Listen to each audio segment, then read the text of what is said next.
Good afternoon and welcome to the Doctor's Corner on CAW 360 Network. I'm your host Jonelle and we are here with Dr. Kline. Today we are in Raleigh, North Carolina at the Don't Punish Pain rally. And if I can just quickly show everybody what's going on here a little bit. We got everybody around here. We got signs up. Say hi, everyone. Hey. Alrighty. All right. Don't punish pain. Okay, so today's show is going to be about the undertreatment of pain patients or chronic pain patients. I know you don't like that word, right? Chronic pain patient. No, we can talk about that. Okay. That's important. People should stop calling themselves chronic pain patients because... Be a little louder. Oh. Just in case. People should stop saying they're chronic pain patients because nobody knows what that is. What they think is you're trying to get on the dole. Oh, they got pain? Yeah, right, I'm sure. Always tell what disease you have. Always start off by saying, I have, and then list your disease. And if you have headaches, don't use that word. You've got cranial pain syndrome.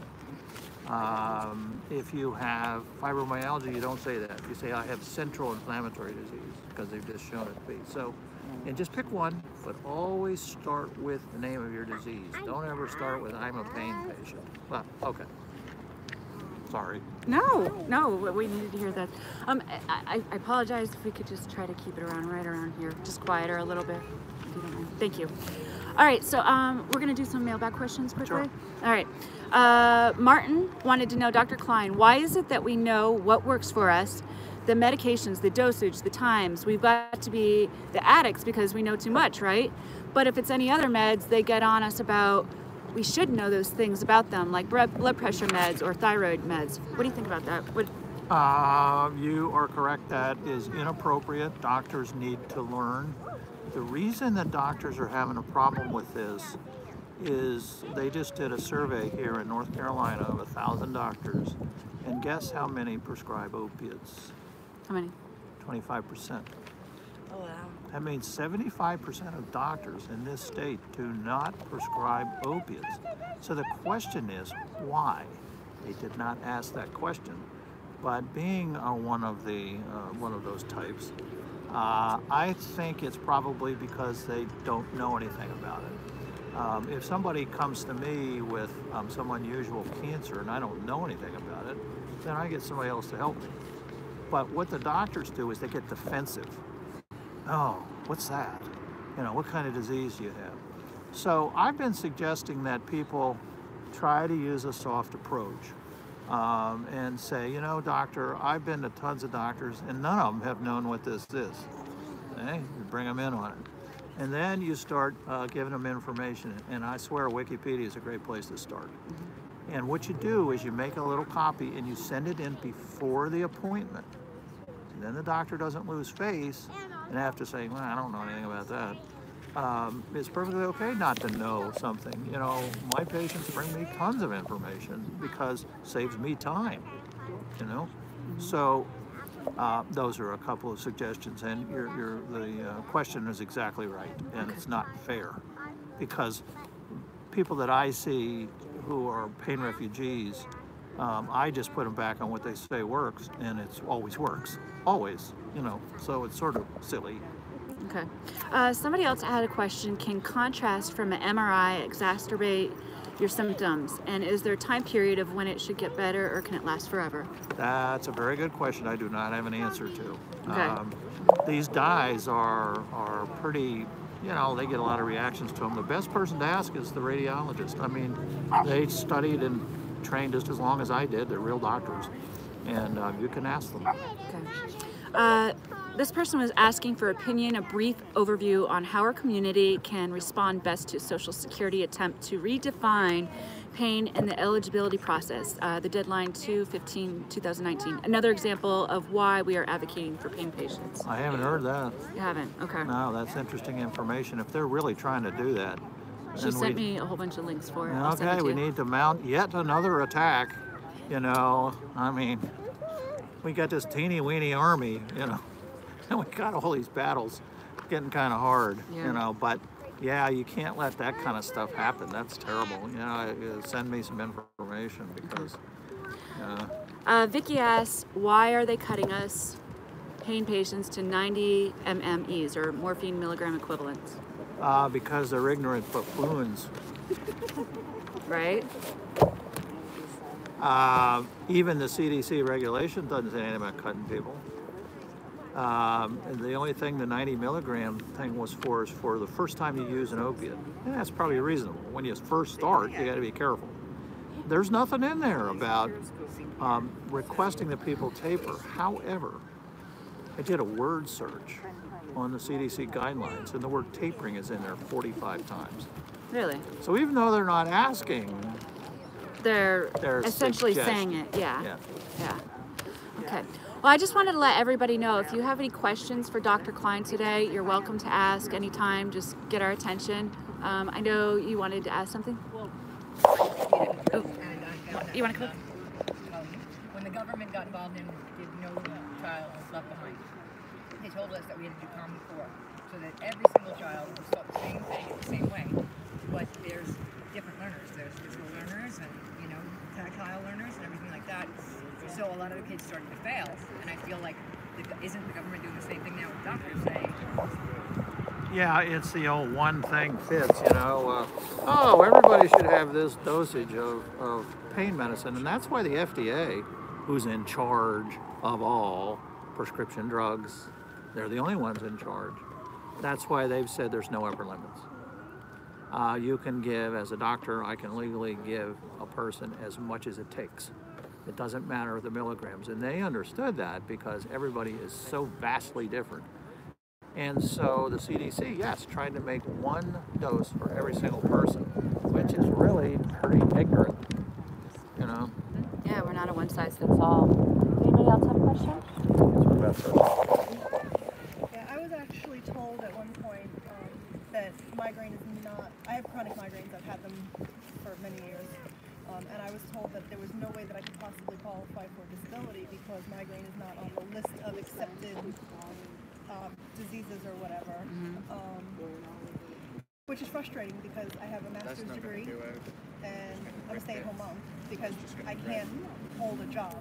My pain is often enough that I'm missing too many days, my attendance isn't there, and the degree that I have is in criminal justice. I used to work in the county jail, but it's not safe for me to do that. I mean, could I work in a supermarket? Maybe, but I still would have the attendance issues. So I was just wondering how that works. Okay. Yeah, we talked about that. I have a colleague of mine that's does appeals for Social Security, and she taught me that they do not go by diagnoses. That's absolutely wrong. You can come in there and say you've got von Willebrand's disease, and they just, okay, so what's the problem? They don't care what the diagnosis is because diagnoses are all different. They actually go on what the disability is. Now, pain is the most common reason that people get on Social Security disability because the questions they're going to ask you are, okay, you can't work. Can you work sitting down? Can you work in a car? Can you work at home? Can you work at the Walmart? Blah, blah, blah. And pain is really the only disease that disallows you from working. And especially whenever you go to the Social Security office, you have to understand these are highly trained people and they're smart and they know the system. So going in there and screaming and yelling just gets you nowhere. But if you go in there real calm, I have a master's degree, I would very much like to work in my chosen profession, and I can't. And the reason I can't is not my disease. I can't because I have these terrible intermittent spells. What I did is I had to get a lawyer after the third time, obviously. But what he taught me to do is he said, make sure that you let them know that you can't work consistently. You don't know what you're able to do minute to minute sometimes in our lives, and we all know that, right? So that, and then also, being on some of these medications does alter you a little bit. I know some of them you're not allowed to drive on, or you're not supposed to. So, I mean, all of these things are reasons why we really are not able to get a full-time job, Yep, good point. It's consistency. one person who had a vertebral, lumbar vertebral back disease. You don't want to say bad back, you know, because that's not what they have. You know, they have serious disease. He said, yeah, I could sit there for an hour. Then he had to get up and walk around, and the examiner said, okay, you know, that's a problem. Because employers don't expect you to get up and walk around, you know, if you're working on an assembly line or something. And the point about appeals, they'll always turn you down, and then you go for the first appeal. And when that one's turned down, then you get a lawyer. Yeah. You know, because it gets tricky, and it depends on who reviews your case. And that's why it's good to start out with a positive relationship with the examiners. Anybody else have any questions? Yeah. Oh. What's your name? Hi, Shannon. I guess it's a two-parter. First part is maybe just pictures on holograms. I have that. One of many things. And there are still doctors that want to push NSAIDs on me. I also have multiple AVMs, VMs in the body. And first of all, I want to know, why is it okay for them to try and push something on me that could kill me, but not like pain medication? And also, why every time I have any surgery done, I put basically some of my life away. Anything could go wrong, and I can't do anything about it. But there's nothing I can sign to say, you know, I'm okay with the side effects of the medication that they prescribe. Well, it's hard when you're faced with a doctor who doesn't know what's going on, but you're the patient. And you can, what I always say is, you know, doctor, I was reading on the internet, because they know everybody reads on the internet. I was reading on the internet about my von Willebrand's disease, and there is a caution because of my increased bleeding tendency that I not take any NSAIDs. And then put the question back to the doctor. Do you think I should anyway? Or do you think maybe I should take Tylenol? It's not going to interfere with my clotting mechanisms. You have to be a diplomat. I mean, physicians don't know every detail, and they should just say, I don't know, do you got any information? Yeah, but they would never do that. They would never do that because of the way we're brought up, you know, and it's not right. I mean, you just have to defend yourself and try to be diplomatic, and then say, doctor, can I send you a little blurb from my group, or what, you know, or wherever? And they send it in the mail. Don't take it with you. Don't confront a doctor with information, because then they lose face. Yeah, why is that? I mean, like, why, if you bring in information, suddenly they either think, well, you know too much, so you're drug seeking, or it's they don't like it. Well, you have to What's really understand going on? that we're brought up to be egomaniacs. But there's a reason for that, you know. Doctors work alone, which is really a mistake. They need to work in groups, but we're brought up that you have to make those decisions. So in order to make these awful decisions, you have to kind of goose up your ego strength, you know. So it's really kind of part of the job, you know. It's the same thing with police officers, you know. They have to say, you know, what they're trained to do, and say it with conviction, with their ego strength, and not be real wishy-washy. Well, that's the same with a doctor, you know. They don't want to sit there and go, well, I don't know. You know, but it's okay to do that. And you know, doctors don't really grow up, because they start out in college and then they go to medical school and then they do a residency, and so they start out at age 18 and they come out when they're 32 or 30, and they haven't grown up. Well, you know, they're in this isolated environment, and sometimes adult feedback can help. You know, you can say, Doc, you know, I understand you don't know all these details, and I don't expect you to, you know. I've noticed that they get offended when something is my whole life, and it's like they get offended that I know so much about my own condition, and I know my body and everything I've been through, and that seems to put them off. Well, another thing I've been telling people to do is write up a little 2-paragraph history of yourself, and you send it in the mail. If you send it in the mail, it goes to the doctor's in basket, and they will put that in your chart. And so then there's a little summary, and then you can just put a little summary of your problems and inform the doctor. You know, like my von Willebrand's disease, most doctors don't even know what that is, you know. My von Willebrand's disease, you know, because of my clotting, so you start weaving in what it is, and you just do it in 2 paragraphs, because they're going to read it fast. But they will put it in your chart. They never throw away things from patients. Can I interject something with that? What I started doing, I'm Jen with Pachyderm. What I started doing years ago was I found that the doctors that I were going to very often, when I would get copies of my records, they would have put in there that I said something I didn't say. And made inferences to things that I didn't make. And so what I started doing was every time I went to see a doctor, I did the very same thing that Dr. Kline has suggested. I typed out just a 1-page thing. This is what's been going on from when to when, in between appointments. These are the things I'm concerned with. These are my medications. Reminding them what I'm allergic to. And each time you give it to them, they have to put that in your record, and then that way there can be no confusion about what you're saying. So just a suggestion. Something else that I was thinking is, would it be bad if, like, especially in the states, that it's okay if, like, as long as you know that it's being recorded to a state, then you can do it. Should we start recording our doctor's appointments? If you did that to me, I'd really be insulted, you know. But what about these people, though, that, I mean, I understand, yeah. but, like, where doctors are just treating them wrong? I mean...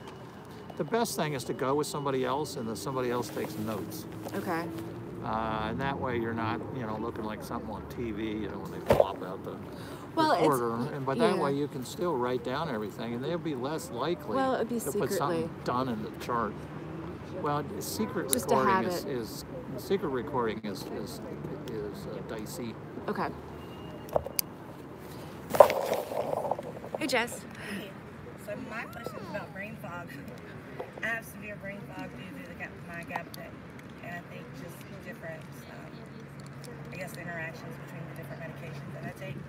What can I do to improve it other than writing myself notes? Did you, are you sure it's related to gabapentin?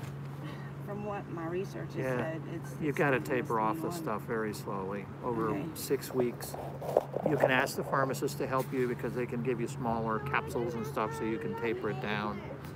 But I would do it over 6 weeks, once a week. Try to do it in 6 things. The only way to find out if a drug is causing a problem is to stop it and see, you know. That's just scary because with my neuropathy, the way that it works, like... Yeah, but then you'll have the information. And not only neurotin, any anticonvulsant will work. And there's Tegretol, there's several old-fashioned anticonvulsants, and you can try those. Just like all other drugs, there's individual variations. And so some may not cause the brain fog, and some will, but that's pretty suspicious. And so if it really works, then you can switch to Tegretol or something, another drug. Anybody else? Oh. Hi, what's your name? I'm Beth. Hi, Beth. Oh, okay, I'm sorry, Beth. My bad. How are you doing? You didn't bring donuts, did you? I've got a quick question. Yeah. One of the things that I've found has been really annoying with all these panels and discussion groups where they're making policy. Why do they not have any pain patients on these groups? They're making... You're an inconvenient truth. Well, yes. They're having these discussions and they're making policy without the benefit of having anyone who actually suffers from the thing they're making policy on, or the doctors that treat them. That makes no sense. Well, let me give you an example of some politicking that was done in Vancouver, BC. They had a very conservative mayor, and he was passing all this tight legislation about people with addiction disease. So there was one activist in the addiction community, and he kept dropping into the governor's office and stuff, and the governor kept showing him. Finally, the governor says, all right. So he goes down and meets all these other folks with addiction disease down in the community, and he went back, completely changed his mind. He completely, this conservative mayor, completely changed his mind, and now this man with addiction disease is an advisor to the city council. So you got to politic. You know, in other words, because it's so obvious that, you know, you're making laws for people with pain, but do you have anybody on the panel? Same thing with folks with addiction disease. They make all these rules and laws and nobody ever asks them. You know, making laws for people that aren't present is kind of a no-no. The old stakeholder thing, you know. The thing that really irritated me, I mean, Big time about that is that the FDA panel that they did to make policy, they had Andrew Chladni's father-in-law, who is a dentist, on this panel. They had all sorts of addiction specialists on this panel, but the panel was specifically for making policy on how to treat chronic pain patients. Why in the world would a dentist be on that panel? Why would addiction specialists be on that panel when the policy that they're supposed to be discussing and creating is about chronic pain patients, but there are no chronic pain management physicians or physicians who specialize in pain management. I think there was one ER doctor. And there aren't any patients. There's one that they claim is a chronic pain person activist. Okay, here's what you do. In the federal government, there is a very, very powerful committee in the House of Representatives. It is the House Committee on Oversight and Government Regulation. What their job is to be the cleanup crew when they pass bad laws. They go in, they have hearings with the purpose, do we need to get rid of this law? Do we need to change it? And this is the kind of stuff they would like to hear. As a matter of fact, right 3 months before the CDC regulations came out, the committee was very upset about all this secretiveness that was going on in the CDC and what's happening. And they sent them a blistering letter to Frieden, the director of the CDC, but they snuck around it. What they did is they real quick published it, and I don't know, they pulled some back, you know, but you ought to read the letter. It's a public letter. It's December 15th. Sent it to Frieden. Usually you can get it on the internet. It's fascinating to read because they hit the nail right on the head, you know, but they squirmed out of it somehow. So, you know, this is the committee. This is who needs to hear these things. You know, that they're having federal committees to discuss federal rules and regulations that do not have people on them that are going to be affected by the rules. thank you. Advice. Go ahead. I have another question. I just have to show my sign. Louder. Louder. I have another question, so I want to show you my sign. So the doctors NNC know more than the CDC. And we had to glitter it because we had to put it out there, and I had to put it out there that all doctors pretty much know more than the CDC, not just addiction specialists. But I had to have one more question, and it's about EDS, Ehlers-Danlos syndrome, and it's slowly showing up in your child, your daughter, where she does an ankle roll. Like, I literally just did not even 10 minutes ago. Not even to where I'm having to buy high tops for her, to where she's complaining about her feet hurting. The same things that I started to go through when I was little. How can I like go about this? Well, first of all, kids are much tougher than their parents. And when kids are born with something, kids with cerebral palsy, you know, kids with half their face missing, they do okay. I remember my legs You know? were always called growing pains. Yeah. Like every time my legs would hurt and stuff, it was growing pains. So I really think the best thing for these rare diseases is get these associations. You know, talk to the associations. What did you do when your daughter had this or your son? And you can kind of, you know, cry on each other's shoulders. This sucks. It's terrible, you know, because the parents feel guilty. But as a pediatrician, I can tell you kids are really tough. My 9-year-old is my best friend. Yeah. She helps me with everything. And I don't know what I would do without her, but she carries my groceries and she helps carry my Families do that, you know, families help out, and kids are just, they don't care. I just want to make sure that I protect her. And that's why I'm doing this. That's why I'm here. No. So. Cut her off. Alrighty. We are going to talk about, the undertreatment of pain. Is there anything else that you wanted to talk about or go over? No, undertreatment of pain, I've decided, is really a much better word to use than being tapered or even being taken off. Because if somebody puts a complaint in with the Board of Registration of Medicine, and I'm a doctor on the committee, and somebody says they're tapering a medicine, I think, well, that's the doctor's prerogative. You know, if the doctor feels that your medicine is no good for you anymore, it's okay to taper it. Now, even though you can argue about it, you see the word tapering sounds legitimate. If I stop a medication, that sounds legitimate. But if you're under-treating somebody, that is never acceptable. So this is what's happening. People are being under-treated.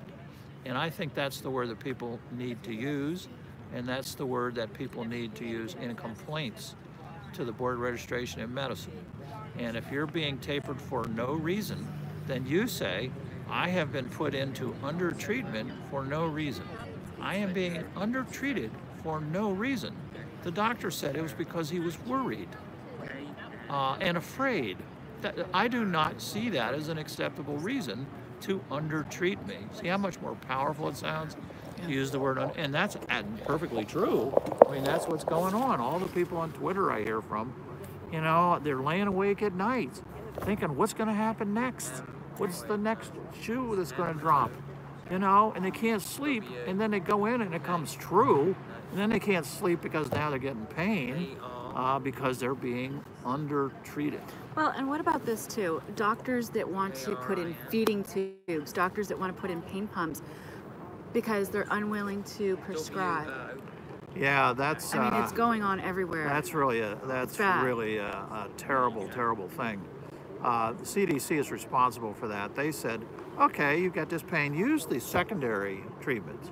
That'd be like somebody coming to me with a newly diagnosed cancer, and I say to them, well, we're just going to use these backup treatments, and they don't work as much. And you know, you don't need these expensive new ones that do work. Right. That is really negligence, and that was the main negligent part on the part of the CDC, trying to interfere with the practice of medicine by saying these drugs don't work, and you should really try Tai Chi. These people are the lunatic fringe. They're praying. Yeah. And they don't ask permission of the patient if they could pray with them. Right. Yeah. It's the worst medical tragedy in the history of American medicine. Certainly the worst I've seen in 40 years. It's just awful. Yeah. So do you have anything coming up that you'll be working on or, you know, that patients should be getting involved in? What do you think? Well, I'll tell you, my problem is that I work 10 hours a day and I need 20. And it's getting to me, you know. I want to play with my grandchildren, and, you know, I'm retired. So I need help. You know, anybody that wants to volunteer to help with editing, especially, and here's a good way to volunteer. The reason volunteers don't like to volunteer is they don't know what they're getting into. Mm-hmm. You know, like, am I going to get stuck with this guy forever? Right. No, you say, I would like to volunteer. I have 3 hours I would like to give in terms of editing or research or talking to center or whatever, and then you limit it. And that's the way it works with volunteers. And I'm working on trying to get doctors. I found one other doctor, and he and I are going to try to work together. They're trying to take his license away because he prescribed too much. Imagine that. You know, I mean, where's the FDA? The FDA says it's okay. What are you doing? Right, you know? Right, exactly. Yeah, and it would be nice to have some help. And now I learned about Google Docs, which is really cool. It took me quite a while. I was resistive. But it's wonderful. Problems. I mean, you know, somebody else can work on it. You can watch them work. And so, yeah, I'm looking for volunteers. I know I've had around 100 people reach out to me asking if they can volunteer. So I'm sure that they would be mainly editors because, you know, nobody else can write, you know, the thing. I got to do that. But what I like to do is write a real rough draft, repeat myself, and, you know, just get it out there. and then have somebody else do the, going through and saying, he already said this. And this is really a dumb way to say that, and your sentences, as usual, are triple compounds. Why don't we just make 3 sentences? Yeah, you do that. Yeah, I do that. I use the word but like in every sentence. And I'm trying to learn to be better, because I have a high school kid that helps me, and she actually took English and paid attention. So she's pretty good about teaching me these things. She puts signs up on the wall. Don't use this. Don't say this. So it would be much more efficient for me just to do my bad thing and then have somebody else fix it. Something else I wanted to mention to everybody is that we're also creating under Call 360 a advocacy reporting organization where anybody could go in if they're like, say for example, the Oregon meetings or these rallies. You could go in, you could sign up and say, hey, I will be here at this meeting. I could go over tips and stuff like that of just how to introduce and everything like that. But I think that would be a great idea to be able to get in these meetings so everybody could see this and have a place for it all. It's not hard to do. I just use my iPhone right now. That's what I'm using. So that's all you'd have to do. And, we could go over just, how to introduce, how to interview people, making sure you're not putting the camera everywhere like I like to do sometimes. Learn how to do it, Yeah. There's a little science to it. And that's a very good idea. Yeah, I think that would be good. So if there's anybody that would like to reach out and volunteer for Dr. Kline, volunteer for me, or do this advocate volunteer program, let me know. And always say, what you'd like to do and how much time you want to spend. Yes. Don't feel like, you're just going to get trapped. Right. And ruin your life and have to. And also something that you're passionate about and that you like doing, because it's a lot easier to do things that you like, so. And I think there's a lot of lawyers out there that can help us, but they know very well what happens. Then they get into a big case and they're not getting paid. Is to say, can you contribute 30 minutes to answering some of our questions? I don't know where the lawyers are in all this. I mean, all I see is negligent medical care, negligent legislation, and I think it's because nobody's going to pay them, and they know it's going to be a big job. But at least getting started, like if they want to donate 30 minutes, or an hour to provide advice and say, okay, here's what you can do on your own. It is possible to go to court on your own. It's tricky, right? But hey, with some help, better than nothing. Nobody's going to court. What saved the civil rights movement or the courts? Yeah, people are asking, what helped this? What pushed it over and made it good and great? In the civil rights movement, it was lots of protesting. They also set up things. Rosa Parks, she was a member of the NAACP. They did that on purpose to get in the press. All those kids that... So it's staged. It's staged, and it's not phony, Right. Remember the fire hose scenes? Right. Do you know those were teenagers? And they were dressed in their Sunday best? Can you imagine how frightening it was? Oh, I couldn't even imagine. For those parents? But it made a big deal. It did.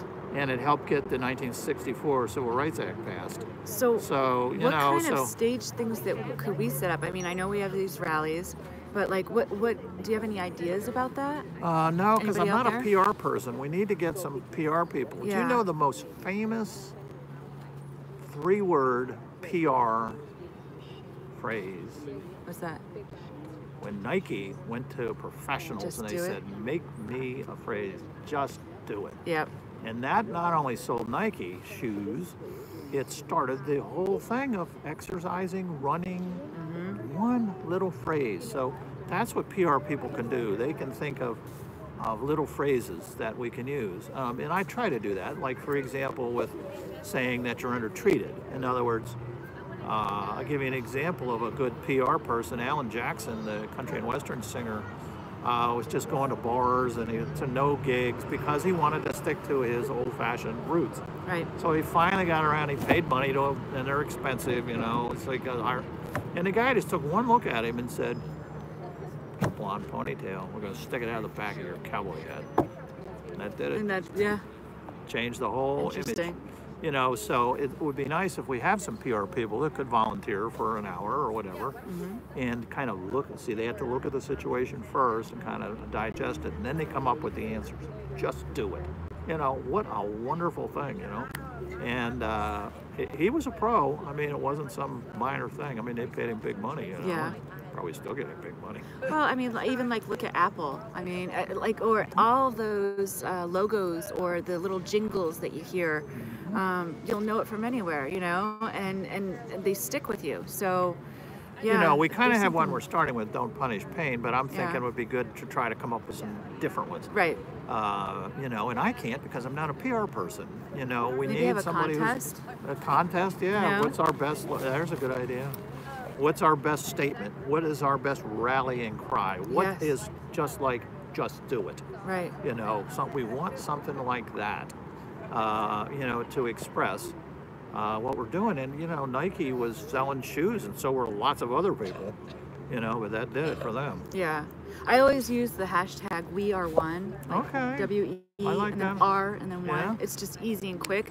But you see, and we're it's together, amateurs. but We it's- don't know yeah, if it's really going to work. See, we really have that's to have about a PR something person else. that know it's going to work. Right. You know? Right. Let's see. Alrighty. Well, does anybody else have any questions? Anyone else? Well, they had asked, so since certain medical conditions have bracelets, right? Yeah. Why don't they do that for people who have? So when we go question. into a Great hospital- idea. Yeah, And you great can question. get them free. Turlock, California is where it started. Okay. And you just write Turlock, California, and they'll tell you how to make your little bracelet. You can make your own bracelets. I like that, you know. Yeah. Medical Alert, yeah, that's Yep. what it is in Turlock, Medical Alert. But you can put on there opiate-sensitive disease. I mean, we could think of weren't you things to put on there. saying to have like a card for palliative care? Yeah, we're going to try that. I think that would be great too, to be able to, you know, so we could carry it around. It would be like your social security card or health insurance card. That would you know? throw them in the emergency room. Yeah. Opioid-sensitive disease? What's that? Makes them stop and think, though. You know, instead of just, you know, get out of here, you doper. You know. Yeah, there's a hospital in Boston that proudly announced they weren't giving out any more opiates. No more pain medicine. Cleveland Who? Clinic. Cleveland Clinic. Okay, we got to embarrass these people. You know, we need to put in my tweets and stuff who it is. This is confirmed with the administrator. They had a big article just last week and the week before where they are doing major surgeries like hip replacements, knee replacement, no opiate. Send me that stuff. We're going to start putting names. You know, I did. what's his name? And they claim that they're having success with it. I don't believe that. I can't believe that. So Well, you see, I'm a doctor, so I can answer back, you know, with my flat statement. No, this isn't going to work. I've been doing this 40 years, and I've had surgery. You try it out on me, I'd gun you down. Unless You they're know? doing like a, you know what? Local, under local. When you have a baby and they settle A cesarean? unless they're doing something Right, like right. that. But these are people with, you know, real pain. major, yeah, health issues. So yeah, and we're going to start that on my Twitter. You know, is start embarrassing people. Names. I went to the doctor and they'll put their name in there. You know, why not? Let them sue me. You know, I'm broke anyway. And there's another place doing mastectomies. With, Mastectomies? yeah, refusing pain. I did have a funny one. There's at the Mass General, the Mass Eye and Ear, which is the most famous eye and ear place in the world. They published an article that after nose jobs, they didn't need to give them any pain medicine. Nose jobs, you know. And then made the statement that maybe other surgeries don't need. Well, good Lord. I mean, this is so absurd. Actually, I have a little folder at home called Absurd. I put these articles in there. And we need to go public with this. We need to start shaming people. Blaming and shaming. It works the other way, too. It's like they're Yeah, it's like, look at us, opiate-free. Yeah. See, the opiate-free thing goes back to, just thought of this, to the Pilgrims being abstinent of everything. You know, the Pilgrims didn't want to have sex. They didn't want to celebrate Christmas. You know, just like abstain from everything you could possibly think of. And you see, that goes along with the treatment of addicted folks. Abstain is the Christian, is the Puritan way. Abstain. That doesn't work. Well, it's, You know. there's the same concept with teenage sex. Yes. Just don't Abstain. do it. Well, and they're telling my kid that I got working in my office says, we had a lecture the other day about opiates, and they said just don't ever take them in your whole life. You'll just die or become addicted. And the teacher actually said, anybody who takes opiates will become addicted. Will become addicted. Not, we think you'll become addicted. It's these Puritans, you know, they're still here, you know. I used to blame everything on my mother. Now I blame everything on the Pilgrims. And there's the blank statements where they say, if you smoke one joint, the next day you're going to be on the street with heroin and shooting. Exactly. Well, if that happens, you know, we should have half the population in the United States out shooting up on the street, you know? They contradict themselves because they have these big drug take-back days where they say, we gathered this many tons of opiates. Well, if everyone who takes it is addicted, why do they still have them then? There Why you do you go. have so many to bring back? But they're passing out free needles.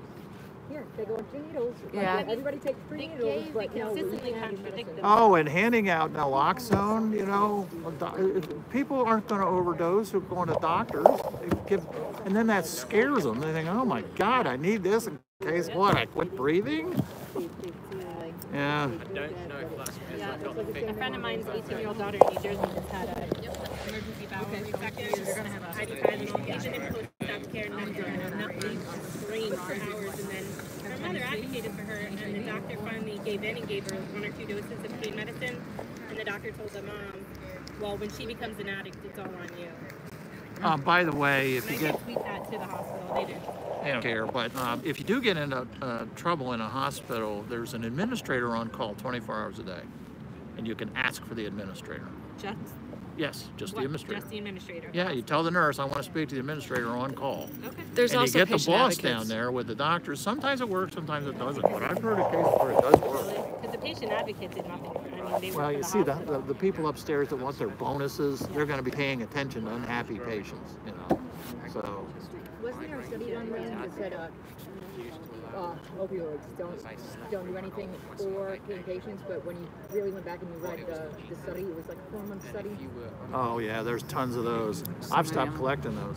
There are so many phony studies that it's just, you can't even collect them all. Yeah. You know, they're... And can you read them? 100+ pages each one? Well, and I do like to read them all, you know, Yeah. because maybe they have a point in there. So, Is there It's- someone who, or some place that has these studies that has, like, compiles the ones that are Good?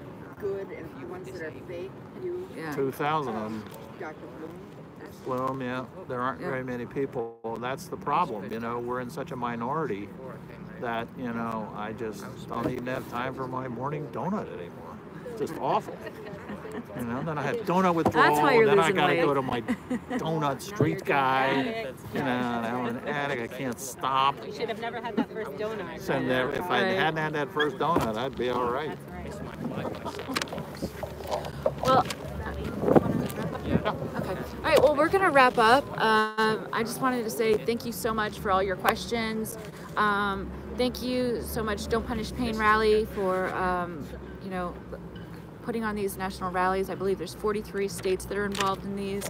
And I hope everybody is having a great day at your rally. And we're not going to be having a show tonight. So we won't be on until the following Tuesday. Can I say that? Okay. Following Tuesday. Yes, following Tuesday. And I'll let you know who's going to be on then. So. Which we'll be talking about what it was like when I was a small boy. That will be very exciting, won't it? Could you imagine, like, miniature Dr. Kline? All right. Thank you so much at the Doctor's Corner, and we'll see you next week. Good afternoon. Have a good night, or good day.